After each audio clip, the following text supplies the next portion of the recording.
মিলি উঠে গিয়ে অজু করতে থাকে। এমন সময় মিলির মনে হয় কে যেন বারবার তার আশেপাশে যাওয়া আসা করছে।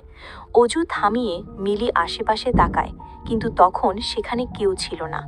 মিলি তার চোখের ভুল মনে করে অজু করায় মন দেয় এবং অজু শেষ করে নামাজে দাঁড়িয়ে যায়।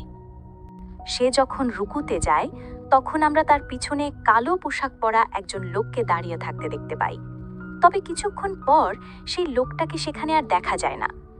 মিলি নামাজ পড়া প্রায় শেষ, এমন সময় অন্য ঘর থেকে হঠাৎ মিলি অদ্ভুত একটা মানুষের গোঙানির আওয়াজ শুনতে পায়। তাই তো সে নামাজ শেষ করেই তার বাবার ঘরে যায়। গিয়ে দেখতে পায় তার বাবাকে দুইজন কালো পোশাক ও মাস্ক পরা ব্যক্তি প্রচুর মারধর করছে।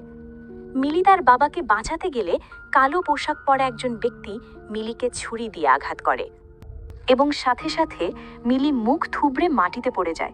সে তার বাবাকে বাঁচাতে পারে না।